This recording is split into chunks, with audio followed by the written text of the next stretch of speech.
20장 이제 전체 좀 서론을 좀 본 다음에 1절 1절 잠깐 보겠습니다. 19장에서는 어떻습니까? 19장에서 여호사밧이 했던 일이 사법제도 개편입니다. 사법제도 개편 이 자체가 제2차 종교개혁이었죠. 제2차 종교개혁이 핵심이 사법제도 개편이었습니다. 그래서 어제도 말씀드렸지만 이들에게는 중요한 건 뭐예요? 그들의 정신 상태가 올바라야 진짜 좋은 나라가 되는 것이지 어떤 물질만 좋다고 해서 또는 제도만 좋다고 해서 되는 게 아니다. 되는 게 아니고 정신이 올바라야 된다라고 지금 말씀드렸습니다. 그리고 이제 주변에 있는 이제 어떤 목사님들에게 제가 항상 하는 얘기 중에 하나가 뭐냐면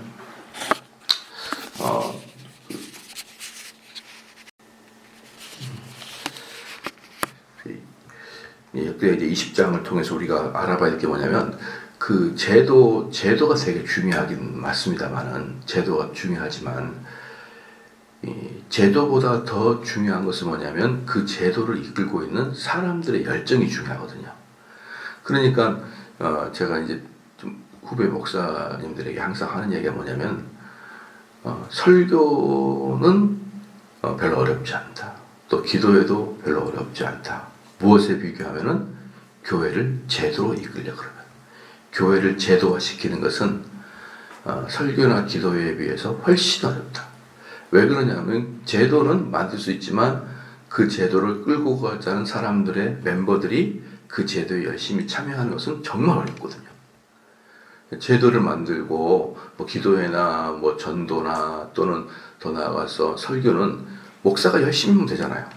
목사가 열심히 하면 되는데 교회가 제도화되어서 제도를 통해서 끌고 간다는 것은 교인들 하나하나 마음을 끌고 가고자 하는 마음으로 독려해야 되고 동기부여가 돼야만 그 사람들이 움직이는 거거든요. 그것은 내 혼자 열심히 한다고 되는 게 아니잖아요. 그렇기 때문에 이 교회를 전도회가 열심히 하거나 구역이 모이면 열심히 하거나 이렇게 하는 게 너무너무 어렵습니다, 여러분. 너무너무 어려워요. 그걸 저희 교회도 거의 이제 뭐 몇 년 만에 그게 이제 구동이 되지 처음에는 움직이지도 않는 거예요. 그렇게 노력을 해도 움직이지 않았어. 아무리 좋은 제도를 만들면 뭐합니까? 거기에 있는 구역장이나 구역원들이 솔선수범 뛰지 않은 그 구역을 만들면 뭐 하겠습니까? 그런 의미에서 제도가 어렵고 그런 의미에서 제도로 움직이는 것이 엄청 중요하다는 거예요. 엄청 중요하다.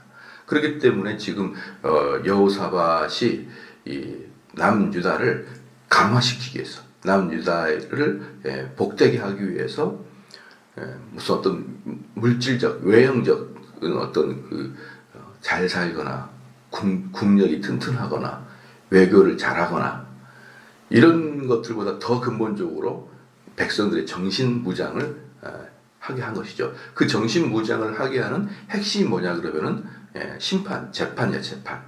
이 재판이 모든 백성들에게 공평정대하다라는 것을 보여줄 때 그 나라는 사실 안정될 수가 있는 것이죠. 그러니까 지금 많은 경우에 우리나라가 왜 지금 많은 경우에 뭐라 그럴까요?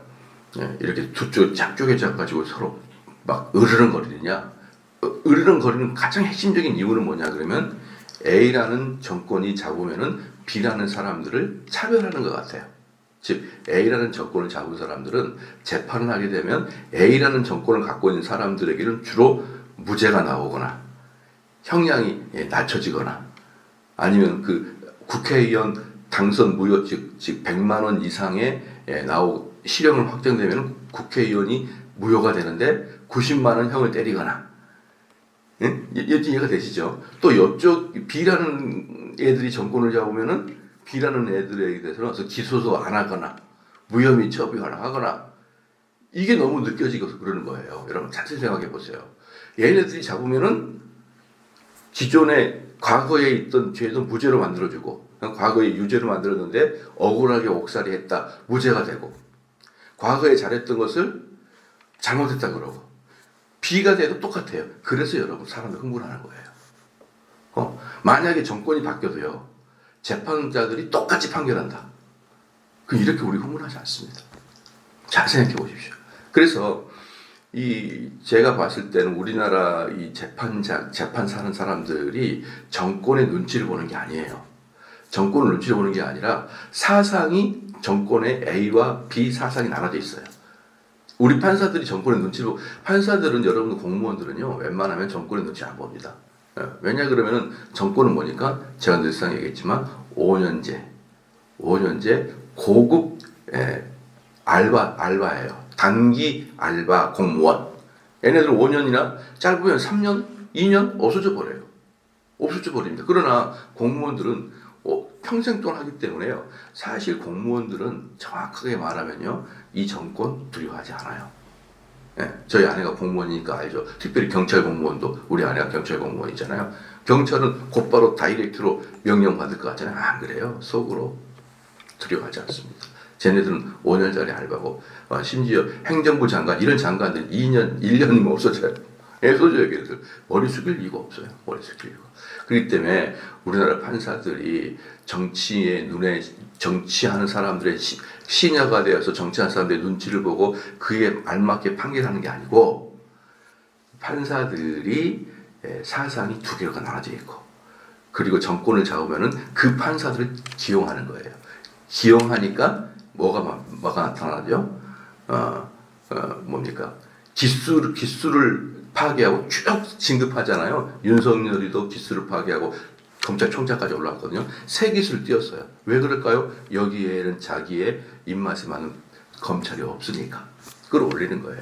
경찰청장도 마찬가지예요. 막 몇 기수 띄어 올려요. 왜 그럴까요? 자기 기수에만, 자기 정권에 맞는 뭐가 없어요? 사상하는 사상자의 경찰이나 검찰이기 때문에 3단계, 4단계 띄어 올리는, 쭉쭉 올리는 거예요. 그런 이유가 다 그런 것에 있거든요. 그래서 그렇게 돼서 자기들의 입맛에 맞는 사람들을 가장 좋은 자리에 포진하려다가 하는 것이 뭐냐면, 사상이 그렇게 자기랑 같은 사람들을 끌어올리는 거예요. 그러다 보니 가만히 백성들이 보니까 이 사람이 정권을 잡으면 이 사람을 끌어올리고, 저 사람이 정권을 저 사람이 끌어올리고, 그래서 여러분 폭발한 거거든요. 그러면 결론은, 답은 나왔어요. 우리나라가 안정되면 어떻게 될까요? 누가 정권을 잡아도 판결을 똑같이 해야 돼요. 그러면 우리나라는 상당히 많이 평화롭습니다. 여러분, 그게 너무 중요한 거예요. 그렇기 때문에 이 나라가 평화로우려면 재판이 평화로워야 되고 공평무사해야 돼요.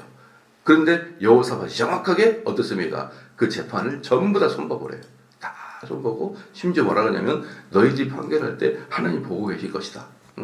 하나님은 너희들의 판결문을 가지고 너희를 심판할 것이다. 이게 지금 여호사밧의 종교 개혁. 그것을 제2차 종교 개혁이라고 그래요. 얼마나 중요하고 얼마나 어려운 것인지 제2차 종교 개혁이라 그럽니다. 저는 참 이게 너무나 무서워. 옛날에 이제 우리가 학교 다닐 때 했던 기억이 납니다. 뭐냐면은 김소월의 시를 배운다.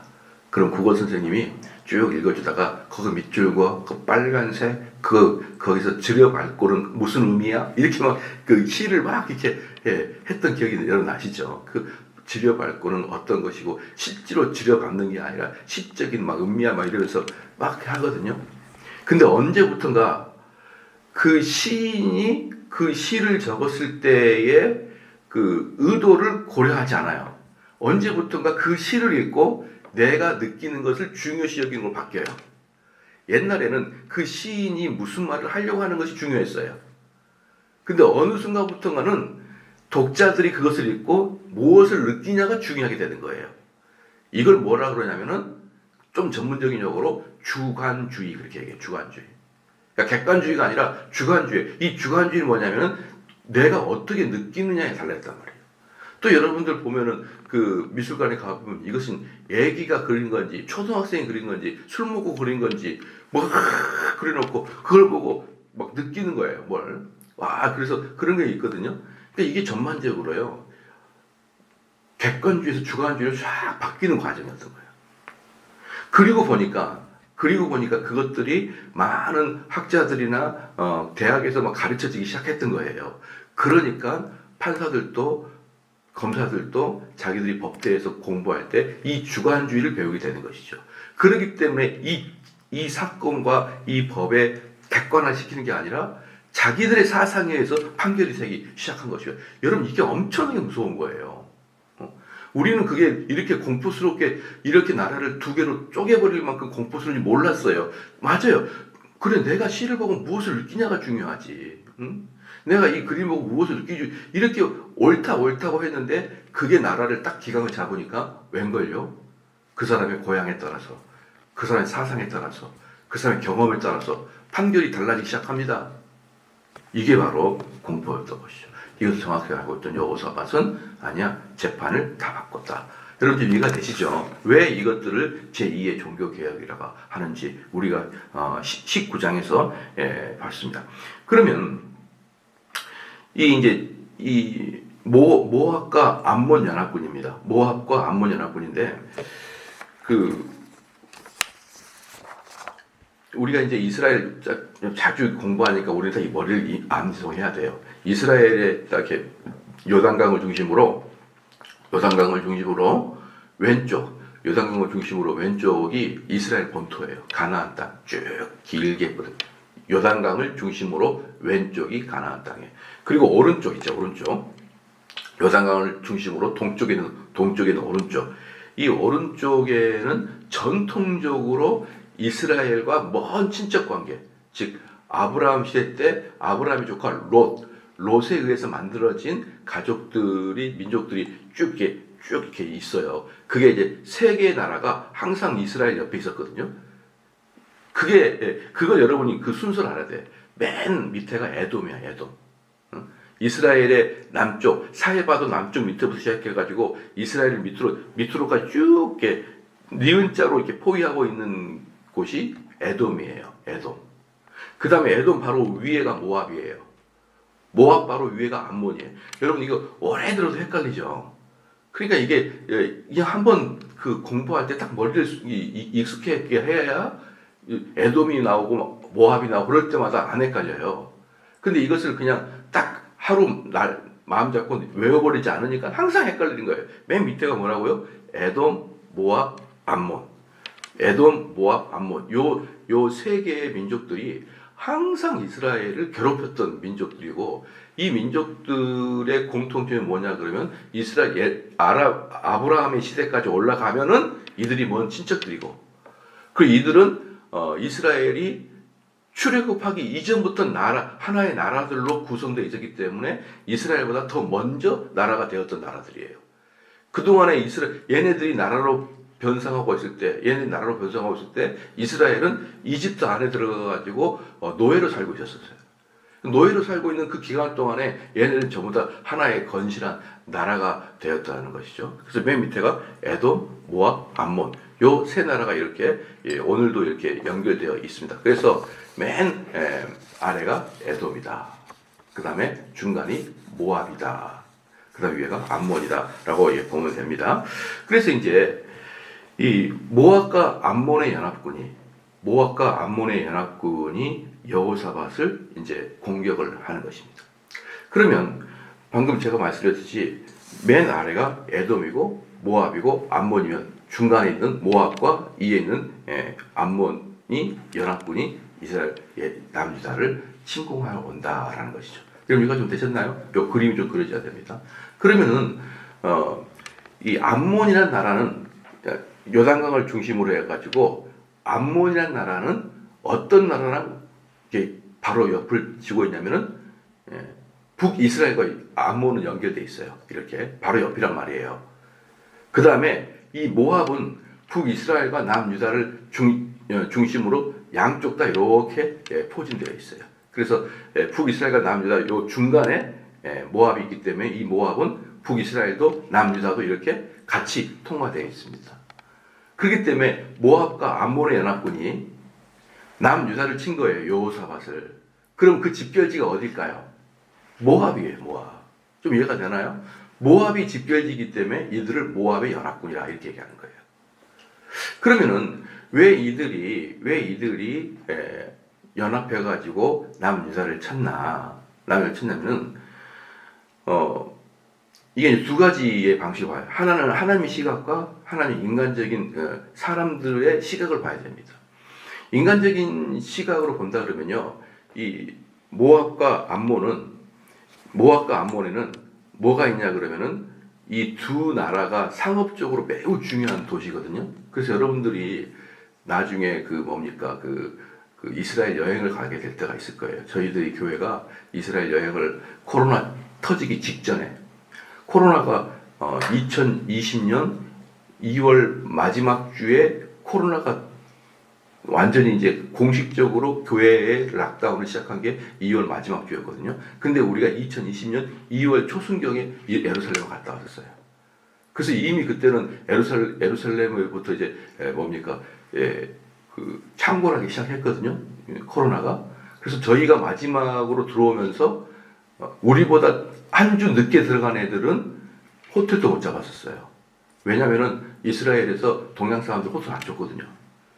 엄청나게 고생. 그러니까 우리는 마지막에 여행을 하고 들어왔기 때문에 2020년부터 지금까지 이스라엘을 못 갔는데, 이후에 우리는 이스라엘의 여행을 정교화 시킬 거예요. 가고 싶은 사람은 갈 수 있도록 계속 교회에서 그 제도를 만들어낼 거거든요.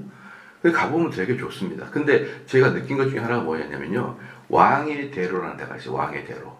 왕의 대로가 어디냐면 저기 이집트 시작해가지고 위에 메소포타미아 문명까지 쭉 뻗은 길이 있습니다.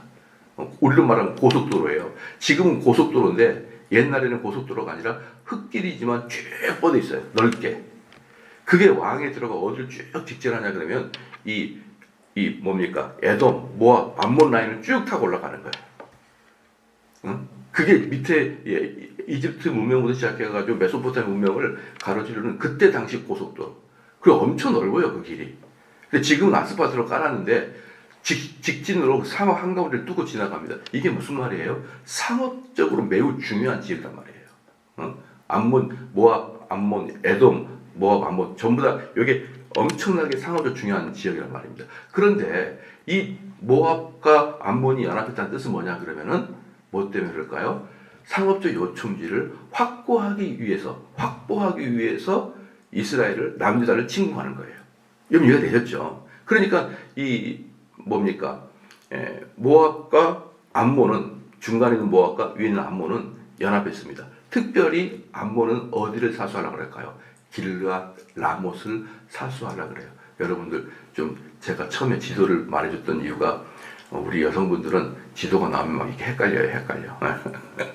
옛날에 우리 아내랑 차 타고 가는데 동대문 지나가는데 남대문 좋다. 그렇게 여성들은 도대체가 이 방향 감각도 없고 지도 감각도 없고 그래가지고 되게 힘들어요. 근데 암몬은 북이스라엘과 연결되어 있기 때문에 암몬 바로 옆이 길르앗 라못이에요. 거기가 전략적 요충지라 했잖아요. 그거 보호하기 위해서. 모압은 이참에 남유다를 치기 위해서. 이렇게 해가지고 상업적 군사적 요충지로 이 모압과 암몬이 남유다를 쳤다. 그러면은 이게 이제 인간적 관점이죠. 그럼 이들이 역사적으로 본다 그러면 어떨까요? 왜 우리가 모압과 암몬의 연합군에 의해서 침공을 당했나? 연구할 거 아니에요. 역사가들이. 그렇다 그러면은 이 전략적 요충지 때문에 싸웠다. 그럼 우리가 앞으로는 이런 외적들에 대해서 우리가 침공을 받지 않으려면 어떻게 해야 되느냐? 그 문제는 뭐냐? 그럼 길르앗을 점령하고, 그리고 다시는 모압과 암몬 사람들이 이것을 보지 못하도록 전부 다 뭐하고 요새화를 만들고 국방력을 전진 배치하면서 요새화를 만들고 다시는 왕의 대로를 탐하지 못하도록 해야 된다라고 역사적으로 결론 내리지 않겠습니까? 그런데 문제는 뭐냐 그러면 하나님의 관점이에요. 하나님 관점. 하나님 관점이 뭐냐 그러면은 여호사밧이 이세벨의 딸, 아합의 딸하고 자기 아들을 결혼시키는 것에 대한 하나님의 진노였어요. 네. 저는 지금 이걸 여러분에게 말씀드리고 싶은 거예요. 우리 인간의 눈에는요, 그들이 정치적이고 경제적인 요소 때문에 전쟁을 일으켰다고 생각하는 거예요. 우리 눈에는 그렇게 보여요. 그리고 실질적으로 모압과 암몬은 그런 의미에 있어서 이스라엘 쳤고 경제적인 영토를 확보하기 위해서 이스라엘 쳤지만 그 뒤에 내면에서 이 세상을 이끌어낸 하나님께서 어떻게 한다면은 모압과 암몬의 그 마음을 격동시켜서 그들 마음속에는 그들은 왠지 모르죠. 하나님은 사람의 마음을 만지니까 그 모압과 암몬 사람들의 마음속에 욕망을 들끓게 하고 모압과 암몬 사람 마음속에 저 길랄 라못을 지키려고 하는 것이고 왕의 대로를 지키려고 하는 이 마음을 격동케 시킨 게 누구냐? 하나님이란 말이에요. 하나님. 그럼 그 하나님 왜 그들의 마음을 격동케 시켰느냐? 여호사밧이 북이스라엘 왕 그 우상 숭배한 아합이랑 연합하고 결혼시켜가지고 남유다 전통적으로 신앙생활을 잘하고 있는 남유다에 우상을 들어오게 했잖아요. 그 벌에 대해서 여호사밧에 대한 벌에서 하나님이 이 모압과 암몬 사람을 격동시키는 거란 말이에요. 그런데 이것은 성경을 통해서 배우는 것 외에는 방법이 없는 거예요. 그러면 일반적인 사람들이 예를 한번 봅시다. 만약에 우리나라에 6.25가 일어났어요. 근데 6.25가 일어났는데 우리는 역사적으로 조사를 하고 왜 6.25가 일어났느냐? 아, 그때 우리가 국방력을 약화시켰어요. 그때 6월 25일 날 여러분 1950년 6월 25일 여러분 스마트폰 달려고 쭉 내려봐요. 그럼 1950년 6월 25일 나오잖아요. 정확하게 주일날이에요. 일요일날 침공을 들어왔어요. 아, 그때 사람들이 다 해이해졌고 일요일 새벽이라서 전부 다 집에 가고 국방력이 약하고 북한은 소련제 탱크로 무장되어 있고 이런 국력적인 문제 때문에 침공했구나. 이렇게밖에 해석할 수 없죠. 인간적인 역사와는. 안 그렇습니까? 그렇게 된다 그러면 그 대안이 뭐예요?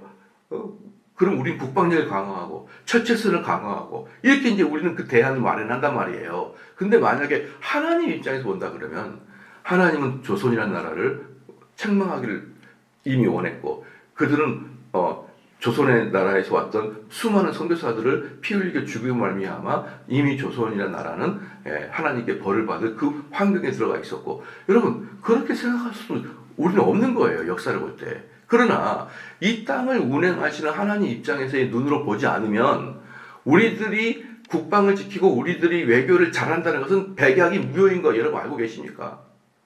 근데 그것은 절대로 일반적인 시각으로 볼 수가 없기 때문에 뭐가 문제인 거예요? 하나님의 진노하심을 막아낼 수가 없는 거예요. 그럼 하나님 진노하심 막아내려면 어떻게 됩니까? 회개해야 되는 것이고 백성들이 하나님 앞에 무릎을 꿇어야 되는데 하나님의 진노하심이 있음에도 불구하고 회개도커녕 무릎은커녕 전부 다 뭐만 하는 거예요? 국방력만 강화시키는 거예요. 왜? 그게 객관적인 사실이니까. 그래서 우리 신앙인들이 우리나라 사람들에게 우리 대한민국의 우리 기독교라는 신앙인들이 애국을 할 수 있는 유일한 길은 뭐냐 그러면은 많은 사람들에게 하나님의 관점의 시각을 심어주는 거예요.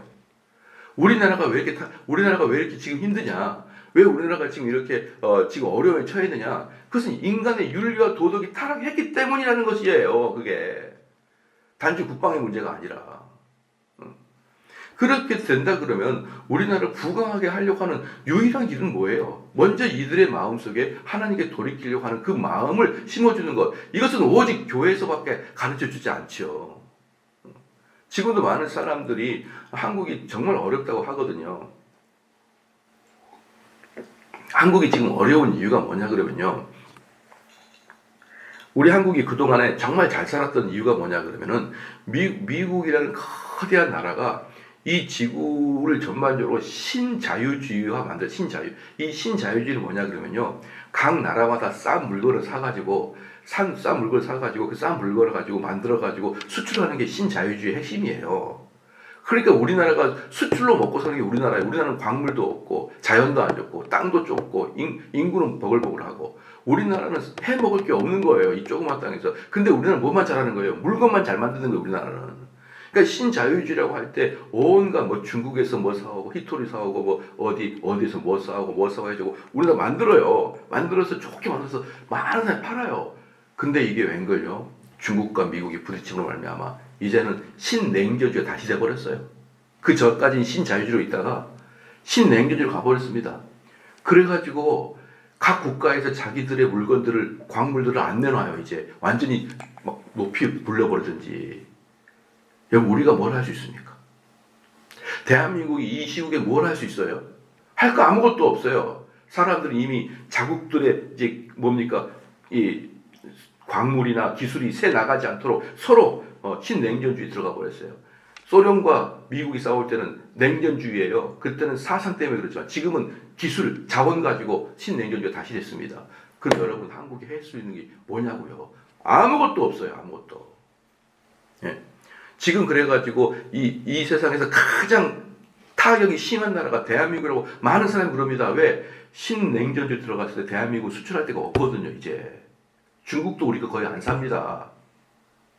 제가 10년 전에 중국 갈 때만 해도 그 버스 타고 가면은 얼마나 자부심이 생기지 몰라. 전부 다 갤럭시로, 전부 다 한국 K 방송 보고 있었어요. 10년 전만 해도. 그리고 베이징 가게 되면은 10대 중에 2-3대는 다 현대차입니다. 근데 10년 만에 아무것도 안 사요. 갤럭시도 안 사고, 화장품도 안 사고, 현대차도 없고. 우리가 할 수 있는 일이 뭡니까? 대한민국이 할 수 있는 일이 뭐예요? 경제 발전? 안 된다니까요. 우리 경제 발전이 잘 될 수 있었던 것은 하나님이 그런 기회를 줬기 때문에 우리가 잘한 거예요. 근데 그 기회가 문이 닫혔어요. 그럼 우리 성도들이 할 일이 뭐예요? 여러분이 삼성 기술을 발전시킬 수 있습니까? 여러분 현대차를 개발할 수 있어요? 우리는 단지 하나님께 기도해야 됩니다. 그리고 수많은 사람들에게 타락과 죄를 짓는 것을 멈추게 하고 하나님께 너희들이 무릎을 꿇어야 된다고 우리의 도덕성과 윤리성을 한껏 높여야 돼요. 그게 하나님을 진노케 하지 않는 것이고, 이 세상을 다스릴 때, 이 세상을 다스릴 때 미국과 중국의 마음에 사람들의 마음을 다스리는 것이 하나님의 손길인데 우리는 그게 보이지 않으면 미국에 붙을까? 중국에 붙을까? 여러분 붙을 수 있어요? 중국이라는 나라가 만만합니까? 중국은요, 제가 우리 선교사님들 중국 선교 많은데 그 사람 만나면요 뭐라고 한답니까? 두렵대요. 왜 두렵냐 그러면 중국에서 제일 유명한 대학 북경대, 칭화대 또는 뭐 홍콩대 이런 애들은 괴물이에요. 괴물. 서울대하고는 비교도 안 된대요. 애들이 괴물이래. 그냥 괴물. 14억 명 중에 한두 명 들어가는 거예요. 그 우리나라 말하면 뭡니까? 그 대한민국 한반도 같은 데서 한두 명 들어간대요. 그런 곳이 칭화되고 그런 곳이 베이징돼요. 걔네들이 정치하고 걔네들이 과학 기술 바랍니다. 근데 우리가 잔머리 굴려가지고 중국에 붙을까? 미국에 붙을까? 중국 애들 모를까요? 미국 애들 모를까요? 하버드 나온 애들이? 여러분 우리가 어떻게 그들을 이길 수 있습니까? 예? 어떻게 우리가 그들의 양 외교를 타가지고 실용적 외교를 할 수 있습니까? 지금 중국과 미국은 우리를 딱 가운데 딱 잡고 너 누구 택할래? 너 엄마 택할래? 아빠 택할래? 나 이혼할 건데 너 엄마 택할래? 아빠 택할래? 그런데 꼬맹이가 실용적 외교 나 정말 웃겨버려요. 그 꼬맹이가 기저귀 차고 무슨 실용적인 외교를 합니까? 둘 중에 하나한테 붙고 둘 중에 하나한테 된통 뚫게 맞게 생겼어요. 이것을 여러분들이 어떻게 해결할까요? 우리는 무엇을 해야 이 나라가 이제 평안하게 될까요? 많은 사람들이 1997년 이후 외환 위기만큼 무서운 게 지금 다가오고 있다라고 한국을 경고하는데 우리는 무슨 대안이 있습니까, 여러분? 예? 전부 다 집에서 빨리하고 밥하고 교회 다니고 외에는 하는 게 없잖아요. 그렇기 때문에 우리는 이 20장부터 또 해야 될 이 뭡니까? 이제 전투 광경들을 우리가 보면서 우리가 깨달을 건 뭐냐면 기독교인들의 외국은 기도하는 거예요. 기독교인들의 외국 나라를 사랑하는 것은 많은 사람들에게 하나님의 뜻을 전달하는 거예요. 기독교인들이 이 나라를 부강하게 할 수 있는 유일한 방법은 많은 사람들의 도덕을 승화시키는 거예요. 그러지 않으면요, 우리들은 정말 있어야 될 존재 이유가 없는 거예요, 기독교인들은. 여러분, 우리나라가 지금은 아무것도 아닌 것 같지만 풍전등화예요. 우리가 1997년 외환위기 갑자기 들이닥칠 때 그 전에 뭐 했어요? 풍청망청 놀았어요. 외환위기 상상도 못합니다. 근데 오니까 어떻습니까? 너무너무 고통스러운 현장들이 나타나죠. 얼마 전에 저 지난주에 왔던 교회에 등록했던 안수 집사님이 대우의 임원이었대요. 임원. 대우에. 그래서 대우 망하고 그래서 또 GM 대우로 갔다가 GM 대우 또 망하고 백수가 된 거예요, 이제.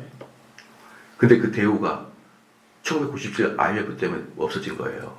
그 당시에 우리나라 3대 기업, 현대, 대우, 삼성이 3자에서 3등이었어요.